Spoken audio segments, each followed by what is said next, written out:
I am Africa, millions of years in the making, a landscape rich in culture, a continent of diverse people from many nations, moving forward, growing bigger, faster, becoming one. We are the new Africa, flourishing in resources, resilient and innovative.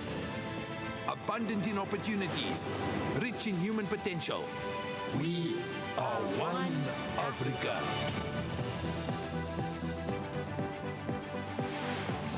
I am Africa.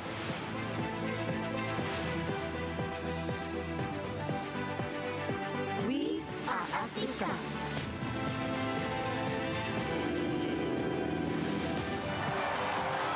I am Africa.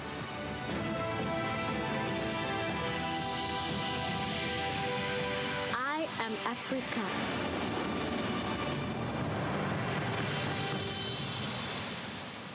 Ladies and gentlemen, please welcome founder and chairman of the New York Forum Institute, Richard Attias.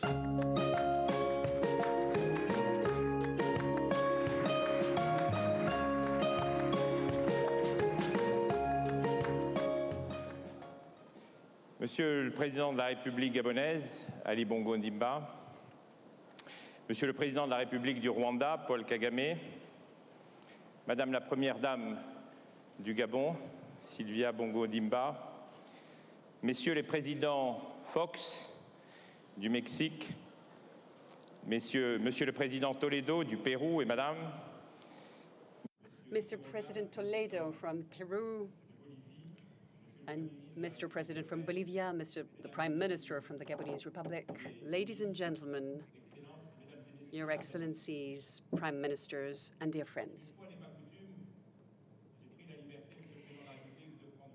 Quite unusually, Mr. the President of the Republic, I will allow myself this time to take a few seconds in guise of an introduction. I really wanted to share with you a few of my opinions or principles, some of them borrowed from you, Mr. President of the Republic, that were transformed into the topic of this third edition of the New York Economic Forum, which moved 3 years ago from New York to Libreville. That is to say, transformation, precisely.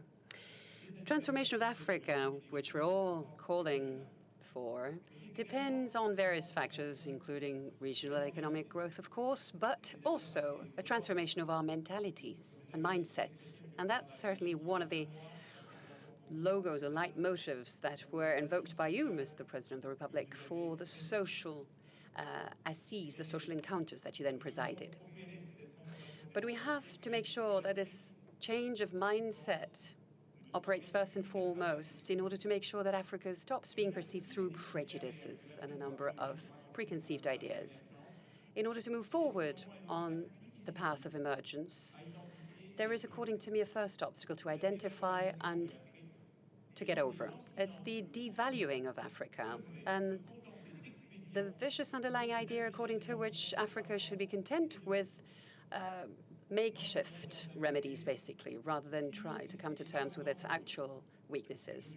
That is a mark of cynicism on the one hand, or arrogance on the other hand, which take for granted certain criticisms as a mode of aesthetic expression, so to speak, and who then declare that most of our renowned managerial or governance principles are too costly, too expensive, or too sophisticated for the African continent. But I know out of experience that small dreams do not generate big achievements. So if Africa, quite legitimately so, wants to and wishes to become the United States of the 21st century, it should dote itself with the appropriate means for its ambition, and we should definitely support Africa in so doing.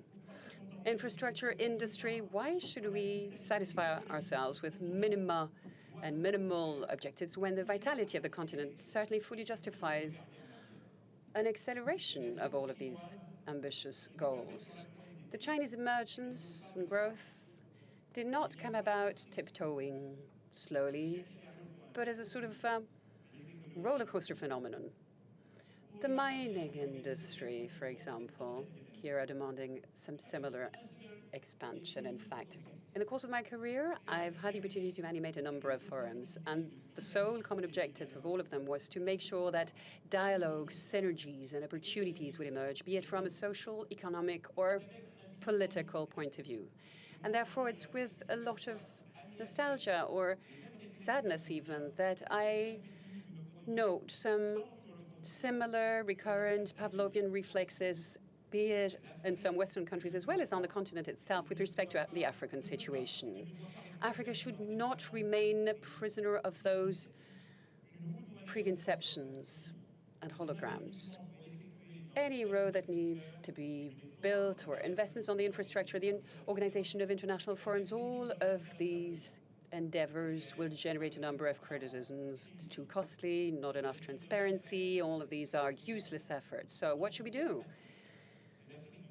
According to what principle should Africa content itself with obsolete infrastructure from the previous century? And why such a proud continent and emerging economy should give up on investing in its own future? As far as I'm concerned in my own sector, I am familiar with recurrent criticisms, according to which international investments might be useless. But I nevertheless know that most of the participants and stakeholders do trust us and realize how all of these initiatives enable not only the signing of contracts, but networking and encounters or meetings between younger and less young generations, in fact. But some of our objectives can be really condescending, in fact. Why should you organize in Africa some such high-flying summits gathering Nobel Prizes, presidents of multinational companies, or heads of state? Why couldn't Africa be happy with sort of second best, so to speak, like the survivors of the Holocaust, literally? Well, I am not of that opinion. And my teams, as well as myself, have been working in close collaboration with the local Gabonese teams that I, of course, would like to thank here in order to set up this third edition of the New York Economic Forum for Africa. And it wants its purpose to be even more innovative and original and pioneering. And I can't help at this very moment thinking about who our light engineer who actually passed away 48 hours ago here in Libreville of a sudden heart attack. And that's why I would like to dedicate this third edition of the New York Economic Forum Africa to him. Now, as far as economic and political stakeholders are concerned, may all those private and public partnerships generated by the forum be fruitful and inspiring to all of you participants in this forum, and help us all become aware of the fact that Africa no longer serves other continents, but holds its hands to help bringing the other continents forward in a joint dynamic movement. And now I'm giving the floor